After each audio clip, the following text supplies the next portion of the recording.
1 Reis 16, 29. E Acabe, filho de Omri, começou a reinar sobre Israel no ano 38º do rei Asa, rei de Judá. E reinou Acabe, filho de Omri, sobre Israel em Samaria 22 anos. E fez Acabe, filho de Omri, o que era mal aos olhos do Senhor, mais do que todos os que foram antes dele. Sucedeu que, como se fora coisa leve andar nos pecados de Jeroboão, filho de Nebate, ainda tomou por mulher Jezabel, filha de Etbaal, rei dos Sidônios, e foi e serviu a Baal e se encurvou diante dele. E levantou um altar a Baal na casa de Baal, que edificara em Samaria. Queridos, nós estamos falando de multiplicação. Mantenha sua Bíblia aberta. Falando de multiplicar. Você sabe que multiplicar é a operação mais volumosa que existe. Existe, por exemplo, somar. Somar 1 mais 2 mais 2 é igual a 4, né? Existe um diminuir. 2 menos 2 igual a 0, né? Existe um dividir. 2 dividido por 2 é igual a 1. Glória a Deus. E o multiplicar é fazer rapidamente aquilo proliferar várias vezes mais. 2 vezes 2? Quanto que é? 4. 4 vezes 4? 16. 16 vezes 16? O negócio começa a complicar. Não é verdade? A multiplicação, ela rapidamente, ela se movimenta e cresce. E nós temos sobre nós a bênção da multiplicação. Nação que nós estamos falando, o problema que nós estamos tratando aqui é de uma nação que tinha também a unção da multiplicação. Mas o problema é que a multiplicação está na bênção e no cumprimento dos princípios do Senhor. E o que acontece aqui com Israel? Israel tem um rei, e o nome desse rei é Acabe, o rei mais corrupto que Israel conheceu, o rei mais idólatra que Israel conheceu. A Bíblia diz que não houve nenhum rei tão ruim como o rei Acabe. E isso é muito importante observar, porque o pecado de Acabe superou o pecado de Jeroboão. Foi Jeroboão que abriu a temporada de idolatria em Israel, mas Acabe conseguiu piorar muitas vezes mais o pecado da idolatria em Israel. E isso é importante conhecer, porque essa é a razão pela qual Israel entrou na pior crise econômica da sua história. Então, por trás de uma crise existe o quê?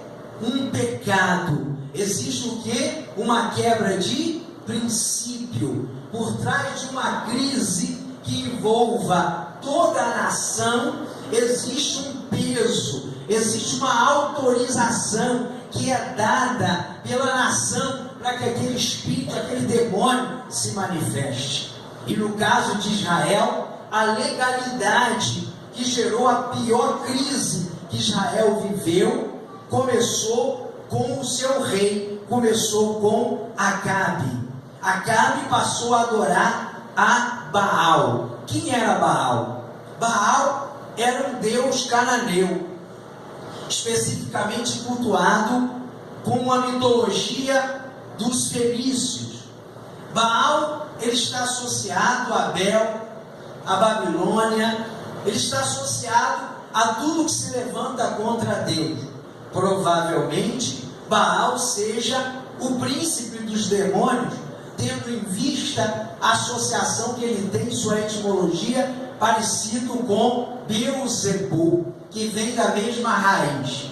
Porém, alguns estudiosos que caminham para a direção que Baal possivelmente era na mitologia o filho de Bel, ou seja, um pouco inferior a ele, mas nas duas linhas era a principal divindade que representava o próprio Satanás. E ele aparecia com vários nomes, né? Em cada terra que ele era cultuado, em cada país que ele era celebrado, ele aparecia com um nome específico, com um nome diferente.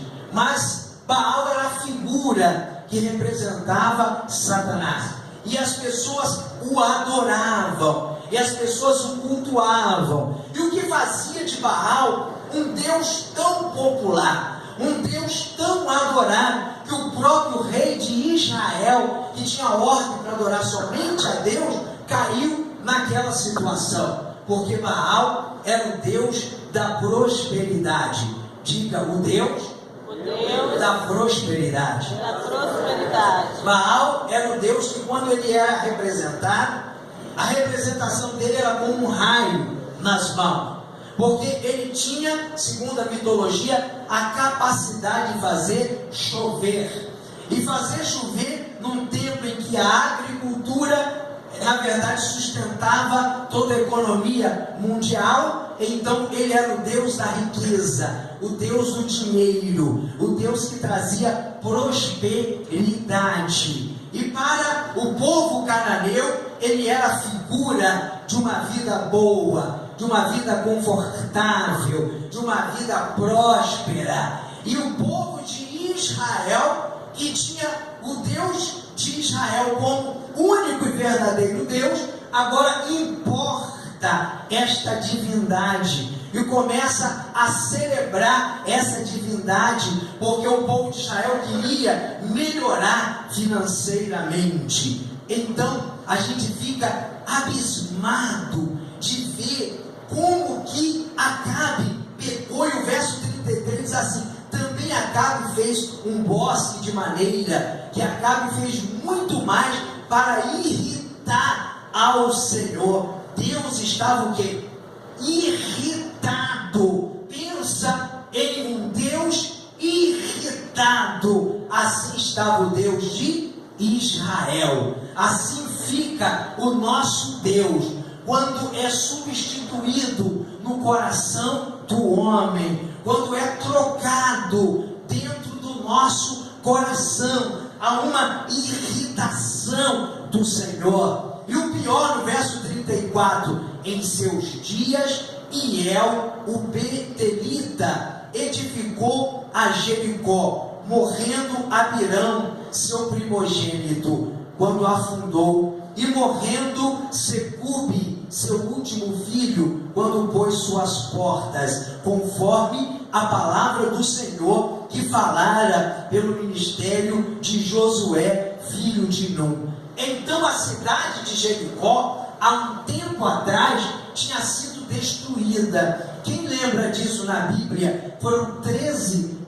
voltas durante 7 dias, e a cidade caiu ao chão. E Deus disse, avisou bem: esta é a primeira cidade quando vocês entram na terra prometida. Vocês não devem tocar em nada, devem destruí-la completamente. O ouro e a prata vocês vão trazer para o santuário, porque eles pertencem ao Senhor como primícia. Tudo o resto deve ser queimado e destruído. Mas o que foi feito? A obediência foi parcial, e algum homem, ele tomou junto com a sua família posse de parte do ouro, parte da prata, parte da roupa babilônica que estava naquela cidade, e atraiu para Jericó, para Israel, uma grande maldição. Então Jericó foi destruída, e Josué lançou uma palavra profética: quem voltar a construir Jericó, no início da construção, perderá o seu filho primogênito, e quando terminar a construção, perderá o seu filho mais novo. Tamanha maldição que foi lançada sobre aquela cidade, porque foi mexido naquilo que era do Senhor, pois Acabe foi o rei responsável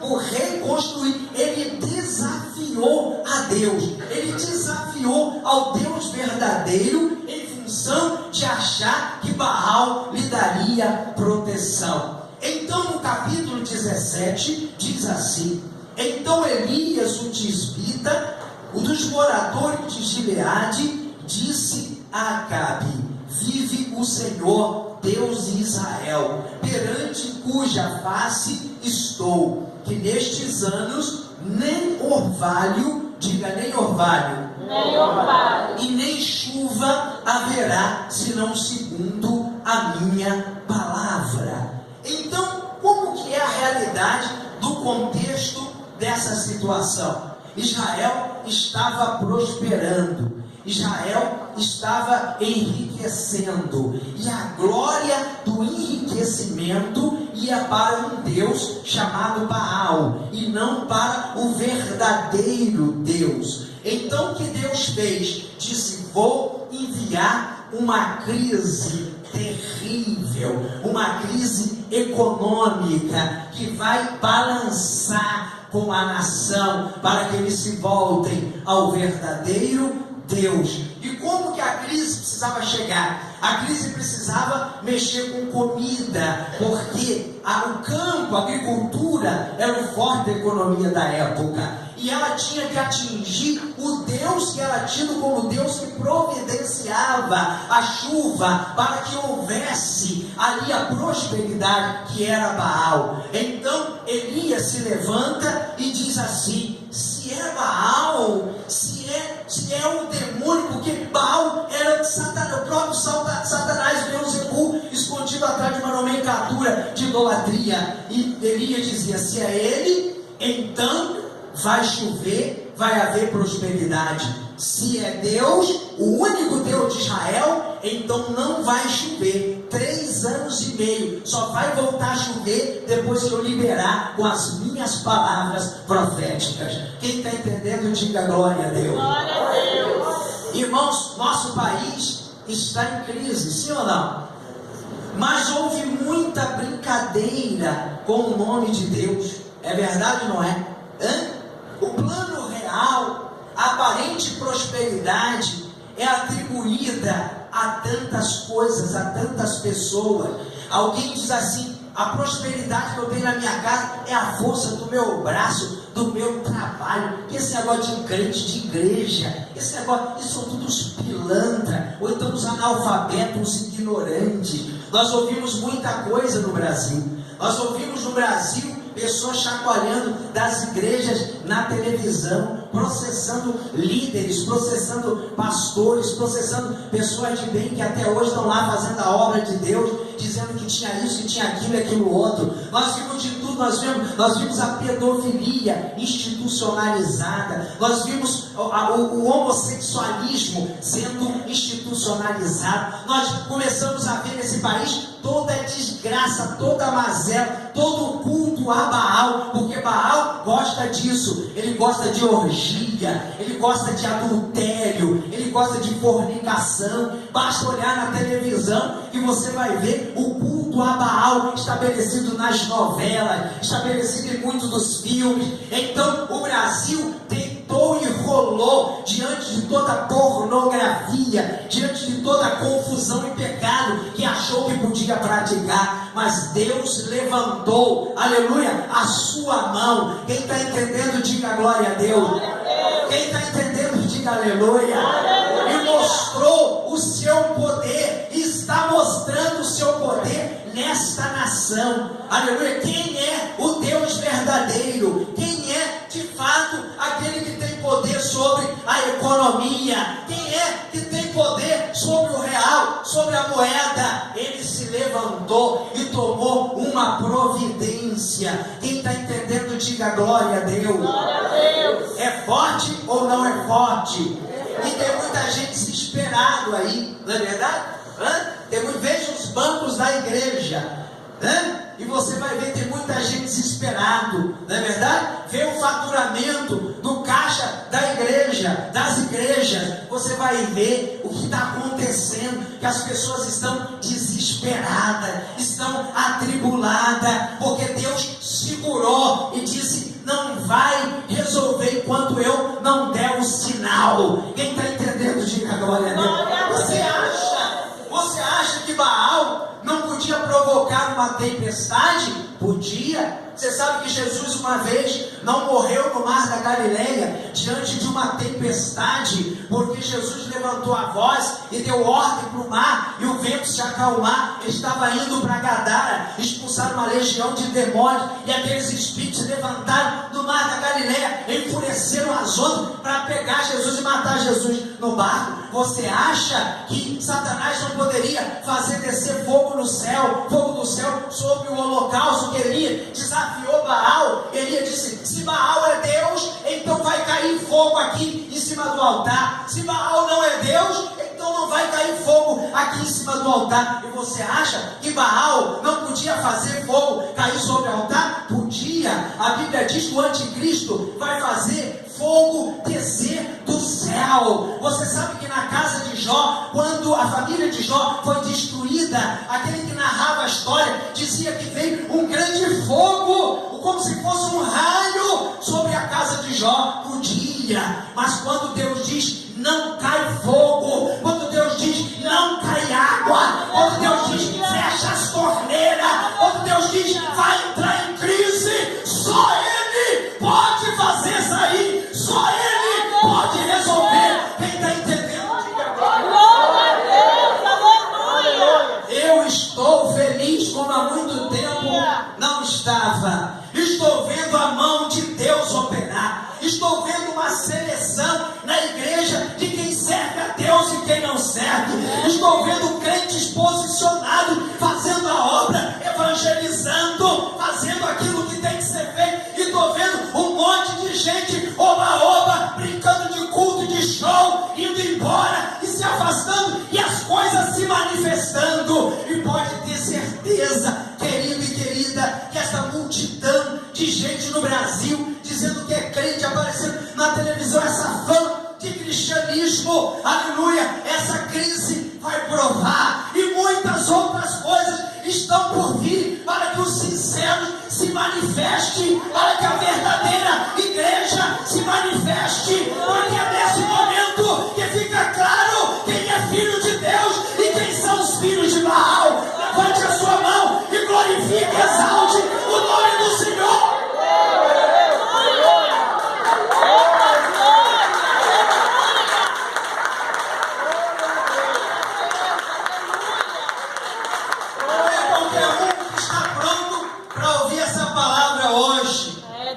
Uma igreja que está obtendo os benefícios de Baal e dizendo que serve a Deus, que está pronta para fazer concessões. Não. Elias disse o seguinte: olha, a partir de hoje não tem chuva em Israel, só vai ter chuva com a minha palavra, só com o comando de Deus. E foi muito interessante isso que aconteceu, porque logo em seguida, no versículo 2 do capítulo 17, a Bíblia diz que veio a palavra do Senhor a Elias dizendo: vai-te daqui, vira-te para o oriente, esconde-te junto ao ribeiro de Querite, que está diante do Jordão, e há de ser que beberás do ribeiro. Eu tenho ordenado aos corvos que ali te sustentem. Foi, pois, e fez conforme a palavra do Senhor, porque foi e habitou junto ao ribeiro de Querite, que está diante do Jordão, e os corvos lhe traziam pão e carne pela manhã, como também pão e carne à noite, e bebia do ribeiro. Olha que coisa interessante. O profeta de Deus, por causa daquela palavra, ele precisou obedecer um direcionamento do Senhor. Qual foi o direcionamento? Deus disse para Elias: prepara, porque o que você fala vai te colocar em perseguição, e Acabe vai mandar matar-te. Então eu tenho um lugar onde não vão te achar, eu tenho um lugar onde não vão te encontrar. Fique tranquilo, vá para Querite, lá tem um ribeiro que sai do Jordão, e aquele ribeiro você vai poder beber água, e você vai receber a visita de corvos. Corvos não são urubus, urubus comem carniça, corvos comem carne, e eles moram entre rochas, e eles levam carne para dentro de suas rochas, e por alguma razão sobrenatural passaram a levar também pão. E ali, quando eles colocavam a carne no pão, então Elias se alimentava todas as vezes que ali ele passava, tanto da alimentação da manhã quanto da alimentação da tarde para a noite. E era muito interessante, porque o ribeiro, Elias começou a observar que ele tinha uma vida confortável no meio da perseguição, ele tinha uma vida tranquila no meio da tragédia. O caos manifestou em Israel, os rios começaram a secar, os animais começaram a morrer, e Elias estava tranquilo, Elias estava protegido, Elias estava debaixo da bênção e da mão de Deus. Quem está entendendo, diga glória a Deus. Esse é o tempo em que Deus tem um lugar de segurança, em que Deus tem um lugar seguro, um lugar secreto, um lugar de bênção, um lugar onde a crise não vai te atingir, um lugar onde as guerras deste mundo, pelo nada, por amor, não pode te tocar. É o Querite de Deus, é as portas do Jordão, aleluia. Esse lugar de proteção é para aquele que é profeta, é para aquele que fala a verdade, é para aquele que não teme, aleluia, porque Elias também viu a seca atingindo o rio, do qual ele estava bebendo água. Quem entende, diga glória a Deus. Então Elias poderia usar a boca profética e a benefício de si próprio, dizendo o quê? Lançar novamente chuva. Não, ele viu o rio secar, e quando o rio secou, aleluia, então no verso 7, diz que sucederam, passou os dias, e o ribeiro secou, porque não havia chuva sobre a terra, nem o orvalho. Quando não chove, mas tem um orvalho, então há um momento ainda mais durável para a seca. Mas quando não tem o orvalho, então rapidamente as coisas morrem. Mas veio a palavra do Senhor a Elias, no verso de número 8, dizendo: levanta, vai a Serepta.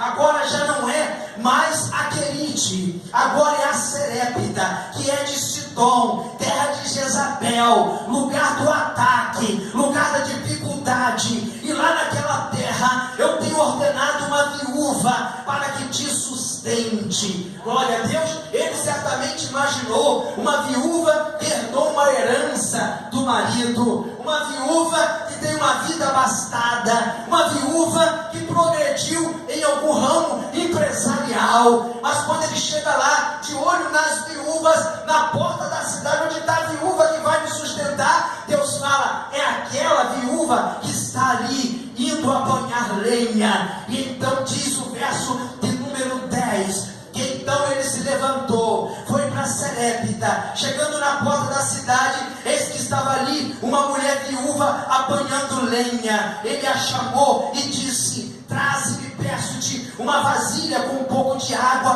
para que beba. Ora, havia falta d'água, ora, havia seca, mas aquela viúva não se negou a pegar um pouco da água que tinha para levar ao profeta de Deus. Mas quando ela ia, o verso 11, indo ela buscar, ele a chamou e disse: traze-me agora também um bocado de pão na tua mão. Porém ela disse: vive o Senhor teu Deus, que nem um bolo tenho, senão somente um punhado de farinha numa panela e um pouco de azeite numa botija. E veis aqui, apanhei 2 cavacos e vou prepará-lo para mim e para o meu filho, para que comamos e morramos, aleluia. Então a situação daquela viúva era crítica. Qual era a realidade daquela viúva? Ela não tinha nada em casa para comer, a não ser um pouquinho de farinha, um pouquinho de azeite, tanto que pegou 2 pedacinhos de madeira, e aqueles 2 pedacinhos de madeira eram suficientes para ela fazer um pequeno bolinho e comer e morrer com o seu filho e passar para a eternidade. Não tinha condição de sustentar a sua família, mas Deus enviou o profeta. O profeta não veio para dar despesa, Deus não veio para te tirar nada, Ele veio para te abençoar. Quem está entendendo, diga glória a Deus. Então naquele momento o profeta chega, não para a viúva resolver o problema do profeta, mas para o profeta resolver o problema da viúva. Quem está entendendo, levante a sua mão e diga glória a Deus. Glória a Deus, aleluia. É Deus, está forte. Glória a Deus. A realidade da viúva era cruel. O que a viúva via? Via morte. O que a viúva via? O filho com a barriga entrando para dentro do corpo. O que a viúva via? A água acabando. O que a viúva via? A última refeição. Essa era a realidade da viúva. O que Elias via? Elias via uma promessa. Se Deus mandou ele para a casa daquela viúva, a casa daquela viúva tinha que ser próspera, porque era uma família que ia receber mais um homem agora para se alimentar. Então, não olhe para a realidade, não olhe para a circunstância, não olhe para o momento, olhe para a promessa. Qual é a promessa que Deus tem para a sua vida? Qual é a promessa que Deus tem para a sua família? Eu prefiro ficar com a promessa. Quem fica com a promessa, levante a mão e glorifique e exalte forte o nome do Senhor. Glória a Deus, aleluia. Glória a Deus. Aleluia. Está todo mundo caladinho, pode ficar caladinho, deixa que eu faço barulho sozinho. Aleluia, deixa comigo. Glória a Deus. Oh, aleluia. É forte ou não é forte? Deus está neste lugar dizendo uma coisa. Glória a Deus, Eu vou providenciar Querite. Depois de Querite, eu vou providenciar Serepta. Mas eu sempre vou providenciar alguma coisa para que o meu povo esteja debaixo de bonança, aleluia, de vitória em tempos de dificuldade. glória a Deus, aleluia. Glória ao Senhor. Olha, eu vejo o motivo da crise. O motivo da crise eu vejo como 2. O primeiro, a idolatria e adoração a um Deus pagão. O segundo, eu vejo um homem quebrando o princípio apenas da morte do seu filho mais velho, do seu filho mais novo, tocando na primícia de Deus que era Jericó. Já tinham feito uma vez, receberam o exemplo e agora repetem novamente. E a crise se estabelece, mas agora eu vejo uma mulher, glória a Deus, chamando o princípio de novo. Aleluia. E aí eu começo a pensar uma coisa. Há uma crise na nação, mas Deus queria trazer a bênção para uma casa. Aleluia. A crise da nação não precisa ser a crise da sua casa. Aleluia. A crise da nação não precisa ser a crise da tua empresa. A crise da nação não precisa ser a crise do teu ministério. Desde que você cumpra os princípios que estão estabelecidos na palavra. Então diz a Bíblia, no versículo de número 13, Elias disse para ela: não temas. Aleluia! Glória a Deus. Vocês estão com glória, deixa comigo. Ô glória! Elias disse: não temas. A mulher estava à véspera da morte, não tinha mais o que comer. E o profeta libera uma palavra, sabe qual foi? Não temas. Aleluia. Eita glória. Aleluia. Glória a Deus. Aleluia. Ele podia falar: coitadinha, é ou não é? Ele podia falar: oh, que tragédia. Ele podia falar alguma coisa pejorativa, terrível. Deus, como tu traz para um lugar desse? Eu andei quase 400 quilômetros para chegar aqui nesse lugar, e o Senhor diz: me dá uma viúva que vai morrer, eu vou morrer. Ele podia murmurar, ele podia reclamar, ele podia fazer pirraça, ele podia desviar, ele podia fazer um monte de coisa, mas ele disse para a mulher: não, Aleluia.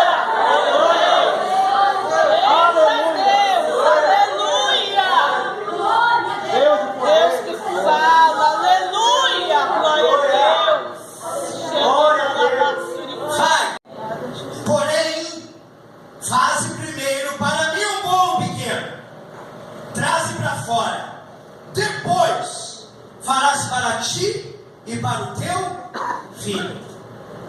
Glória a Deus. O caminho inverso. A crise aconteceu porque Deus falou: não mexe em Jericó. Jericó é minha e mexeram. Mas agora Deus fala para a mulher: dá a primícia, dá o primeiro. Quem está entendendo, diga glória a Deus. Não, primeiro não come você, primeiro vai comer o profeta. Irmãos, é nessa época que o livro de dizimista diminui a lista,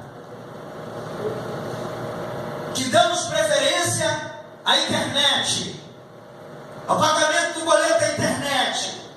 Afinal de contas, como viver hoje no mundo de tecnologia sem internet? Damos preferência ao posto de gasolina.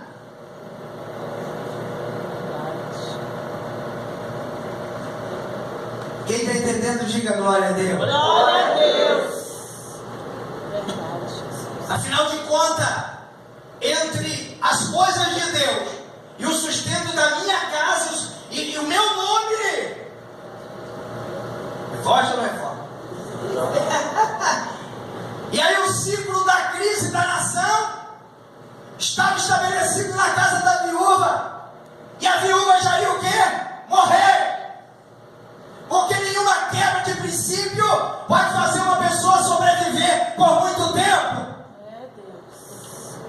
Mas a Bíblia diz que aquela mulher obedeceu a palavra do profeta. Eu imagino o quanto tenha sido difícil para aquela mulher. Nós não estamos falando aqui de um pai, uma mãe, filhos. Nós não estamos falando aqui de uma família onde a figura paterna ia lutar, ia ali trabalhar para tirar alguma coisa. Nós estamos falando de uma mulher viúva, sozinha, para sustentar uma casa.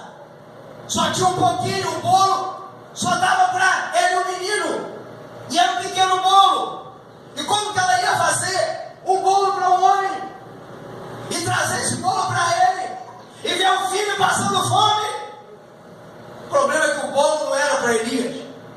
O bolo era para o Senhor. Aleluia! O problema é que o teu dízimo não é para a igreja, é para o Senhor. Aleluia! O problema é que a tua oferta não é para a igreja, é para o Senhor.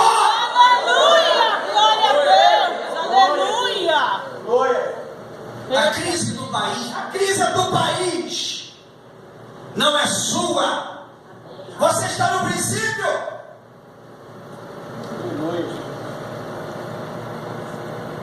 Essa época é época de análises. Glória a Deus. Glória a Deus. É época de você analisar. Lá em casa eu mandei a esposa preparar 3 caixas. A caixa do dízimo, a caixa da oferta e a caixa da primícia. Para não errar. Recebeu R$10, assim, e a caixa do investimento. Quem está entendendo, diga glória a Deus. Glória a Deus. Não pode errar. Não pode dar legalidade. Recebeu, separe, põe na caixinha. Quando você vai até a caixinha com o seu bolinho, com a sua pequena farinha, você está dizendo: antes de ser brasileiro, eu sou cidadão do céu. Aleluia! Eu nunca vi o céu entrar em crise. Aleluia! Sabe por que a gente entra em crise? Porque a gente é cidadão brasileiro, faz conforme o Brasil, vive na quebradeira dos princípios que o país vive e faz. Como igreja cometemos os mesmos pecados. Basta você observar como está a administração da própria igreja, porque é o reflexo da sua membresia. Não importa que o país, que a igreja em peso, que a cidade, que seus colegas, não importa, você seja um empresário, uma viúva. Aleluia.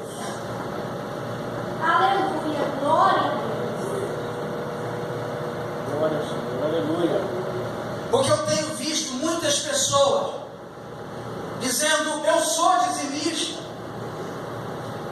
eu sou primiciante, eu sou ofertante, e eu sou obrigado a acreditar. Você é obrigado a acreditar. Mas Deus é que conhece os números. E os números que Deus conhece não estão baseados em vantagem. Quem é o homem para dar a Deus? Mas Deus conhece o coração, a intenção, a motivação. Quem está entendendo, diga glória a Deus. Eu estou aqui hoje aplicando uma vacina anticristo. Aleluia! Eu tomo posse, Jesus. Aleluia. Quem quiser ficar debaixo da cobertura do país, dependendo do impeachment ou não impeachment, da antecipação das eleições ou da não antecipação das eleições, que fique. Mas quem quiser andar conforme as leis do céu, você sempre vai ter um querite, você sempre vai ter uma serépita, você sempre vai ter um lugar de refúgio, um esconderijo secreto, onde a prosperidade e a multiplicação de Deus vão te alcançar, independente do que aconteça. Quem está entendendo, levante a sua mão e glorifique o nome do Senhor. Palavras são palavras, até que se manifeste em prática. Então uma campanha foi proposta, pelo que eu observei, e essa campanha teve um valor como ato profético, e nós tivemos vários grupos de pessoas. Um grupo que nem ouviu, um grupo que ouviu e disse: poxa, isso é muito para mim. Quem tem, diga glória a Deus. Se fosse outros tempos, tudo bem. Um grupo que não prestou muita atenção, que a campanha está terminando hoje. Mas um grupo que sacrificou e cumpriu. Aleluia, Jesus. E para cumprir, doeu. Quem está entendendo, diga glória a Deus. Este mês foi um mês difícil. Mas tem um grupo que dizimou. Glória a Deus. Ofertou, primiciou, cumpriu o princípio. E nem por causa disso o rio não baixou. O rio baixou, a água secou. Mas Deus está dizendo a ele: vai para Serepta. É lá em Serepta.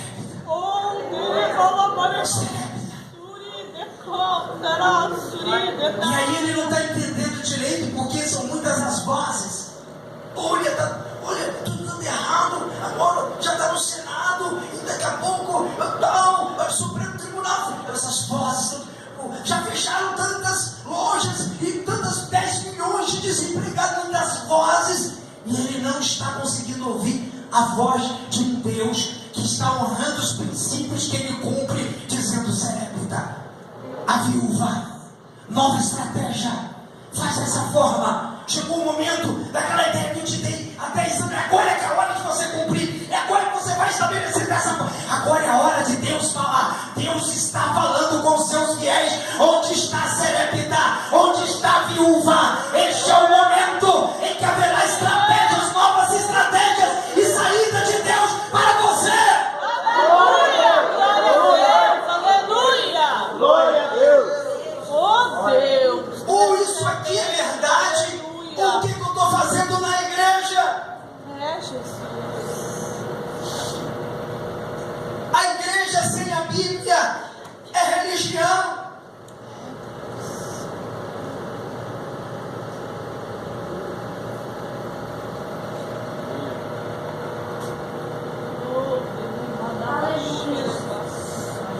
É Deus tremendo, aleluia! Dereba, xericão, alabá. É costume. Nós conhecemos até um cachorro crente Oh, Jesus. em Minas Gerais. Está acostumado a ir para a igreja com o dono. No dia que o dono não foi porque estava chovendo, Ele mostrou que ele era mais religioso que o dono. Ele foi. Glória a Deus. Cristianismo sem cumprimento da Bíblia não funciona. É por isso que as pessoas estão dizendo: aí, como é que está? Aí, por que Deus não faz? Por que? Eu estou fazendo, por que Deus não faz? Não há maldição sem causa. Tem um princípio quebrado, procura ele. Ou é aqui, ou é ali, ou é lá, ou é acolá, ou é aqui. Há um princípio quebrado. Quem está entendendo, diga glória a Deus. Depois dessa palavra, você vai se ajustar com Deus. Aleluia. Glória a Deus. Quem está entendendo, diga glória a Deus. Meu Deus, não está dando. Meu Deus, não tá. Mas Senhor, eu estou fazendo nada. Para disso, não está. Meu Deus é o Deus de Elias. Ele disse: traz o bolo. E assim diz o Senhor, verso 14: a varinha da panela não pode acabar, o azeite da botija não pode faltar, até o dia que o Senhor fizer chuva de novo sobre a terra. Esse é o nosso Deus. Ele não mudou. Aleluia. Aleluia. Aleluia.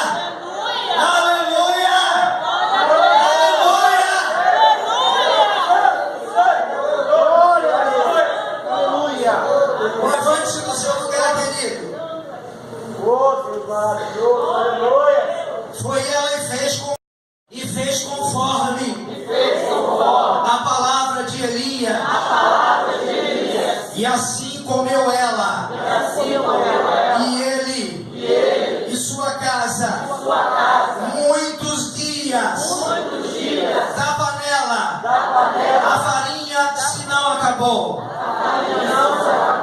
E da botija o azeite não faltou. Conforme a palavra do Senhor. Conforme a palavra do Senhor. Conforme a palavra do Senhor. Conforme a palavra do Senhor. Aleluia. Aleluia. Aleluia. Aleluia. Aleluia. Aleluia. Glorifica a Deus, igreja. Aleluia.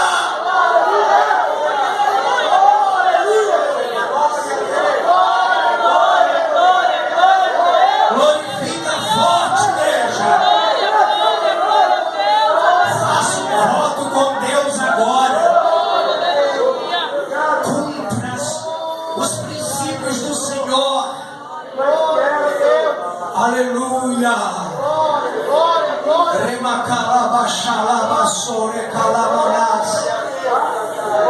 Aleluia. Eu reconheço. Você precisa de recursos financeiros. Nós precisamos. Como essa igreja vai evangelizar sem os recursos? Como vamos implantar a igreja sem os recursos? Nós não podemos nem pagar o aluguel se os recursos não entrarem, cumprir os compromissos. Se os recursos não entrarem, é verdade. É verdade, se o recurso não entrar na sua casa, você vai ter que realmente fazer o quê? Como vai comer? Como vai pagar as contas? É verdade. São verdades. É uma realidade. O que fazer então? Você pode fazer o que o mundo está fazendo. Vá para a rua, faça protestos. Coloque sua esperança no próximo governo. Ou você pode obedecer a palavra de Deus. Aleluia. E se vacinar para a próxima crise. O mundo vive em crises. Crises de ciclos de 7 anos. Faz as contas, observe e veja. A cada 7 anos, às vezes um pouco menos, um pouco mais, as crises se repetem. E as pessoas nunca estão preparadas para elas, porque vivemos de acordo com o que o mundo dita e observa.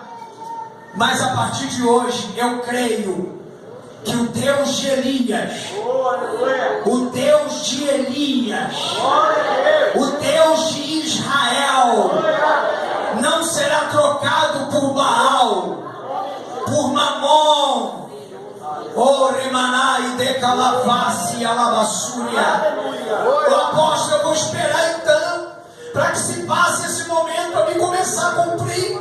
Esse é o momento, aleluia, de você voltar-se para Deus. Elias disse ao povo de Israel: volte-se para Deus. Se é Baal, vamos servi-lo, mas se é Deus, então vamos servi-lo. Vamos servir ao verdadeiro, ao verdadeiro. Vamos servir ao verdadeiro.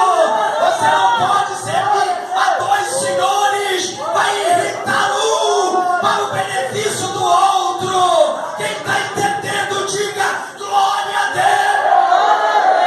Aleluia, glória a Deus. Deus, que coisa maravilhosa. Aleluia. Oh, aleluia. Oh, aleluia. Por que você não está dando glória a Deus, querido? Por causa da duplicada? Por causa da crise conjugal? Por causa do problema que você está vivendo? Porque eu dou glória a Deus, glória a Deus, glória a Deus e glória a Deus para sempre. Glória a Deus.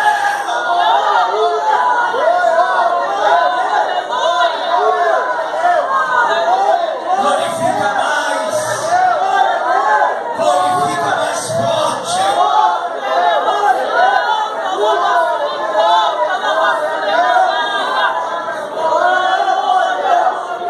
Quando você estiver diante de Baal, o Deus do desperdício, não sorria. Quando estiver diante de Baal, o Deus das fortunas, sem trabalho, sem a devida recompensa correta, Meu Deus! dos milhões investidos em nada, como a Olimpíada no Rio de Janeiro, enquanto pessoas estão morrendo nos hospitais, para que daqui a uns dias a gente assista pela televisão e aplauda e glorifique a Baal e sorria, para que diante de uma partida de futebol a gente coma pipoca